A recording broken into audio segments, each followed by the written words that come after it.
What is DOS, and why, as an agile or digital agency, should you care? In short, DOS is a way for the public sector to outsource agile projects and to buy in specific skills for existing projects. DOS stands for Digital Outcomes and Specialists, and it's a procurement framework. There's a lot of information, so let's unpack each bit of it.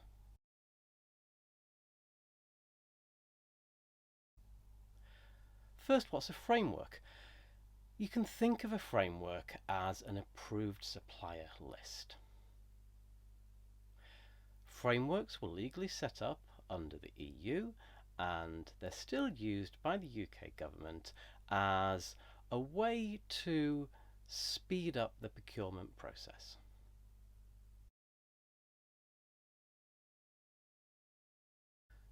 So what do we mean by digital outcomes and specialists? So in UK government language, digital basically means agile.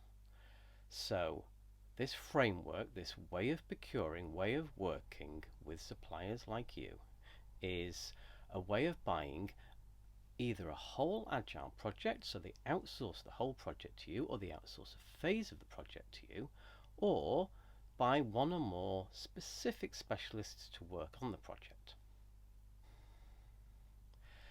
The DOS framework actually has two other parts to it. So it has four parts called lots. The first is outcomes, the second is specialists.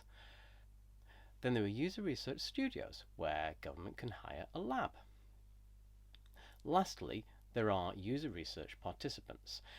The government doesn't use the framework to get participants directly, it uses it to hire companies to go and get participants for specific types of user research. So if you're the type of company that does market research and stuff like that, where if the government has a requirement to have people in a particular demographic or a particular part of the UK, etc., and you can recruit those types of people, that's the area of the framework for you.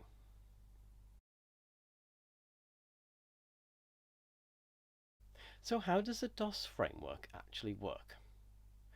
When the government or any public sector buyer wants to buy a outcome specialist, it fills in an online form.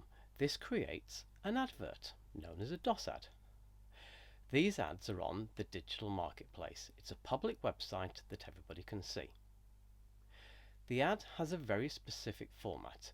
It gives basic details of what the requirements are and how suppliers are going to be assessed to supply the services. There's actually a 2 or one might say 3-stage process, or 4-stage process, depending on how you want to cut the stages. The ad is published. There's a bit of time to ask questions, and then suppliers respond. The buyer gets a spreadsheet of all the responses. They assess it and come with a shortlist. They then follow the processes set out in the ad. This is almost always asking for a detailed proposal. Sometimes it includes a presentation. Those are assessed, and then a winner is chosen. The buyer that may then choose to go forward or not, sometimes these are cancelled for various reasons. If they do go forward, a contract is agreed, and the contract again is largely predefined. Most of the terms and conditions are already set out, and an order form is completed. As an agile supplier, how do you become part of DOS? So frameworks open once. Suppliers apply to be on them, and then that is the list which is used for the next year or so. The current framework opened in January this year and closes January next year, though they're often extended.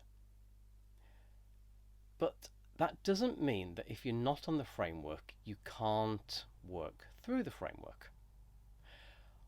All the suppliers which are on the DOS framework are listed. There's a spreadsheet. So if you're an agile supplier, and particularly if you think you've got specialist skills, it's worth contacting one or more of the suppliers on the framework to see if you can team up for bids. It's very common for suppliers to work together on bids. Sometimes with suppliers also on the framework, sometimes with suppliers not on the framework. I run a consultancy called You Say Tomato. When we do bids for DOS ads, we often team up with other suppliers. We also support the suppliers when they do bids. So there are lots of opportunities out there. One thing to do is to look at the digital marketplace, look at the public adverts, see if there's something that you have specialist skills for, and then contact one or more agencies that you may or may not have a relationship with and see if you can be part of their bid. I hope this quick introduction to DOS helped. This is the first of a series of videos where we're going to go into huge depth as to how DOS works, both from a supplier point of view and a buyer point of view. I want to give suppliers insights into how the buyer thinks. Also, I want to give buyers an insight into how suppliers think. In these videos, we're also going to touch on commercial from an agile perspective. I don't think that agile practitioners need to be experts at how commercial works, but I do think that it's useful to know the boundaries and parameters in which you may be working and how best, certainly in the UK public sector context, that you can use the various contracts and frameworks which are out there to work with your government partners. This video is brought to you by Buying Machine. We're on the G-Cloud framework. We specialise in commercial consultancy for the public sector. We also work with suppliers to help them work with the public sector. If you're interested, get in touch.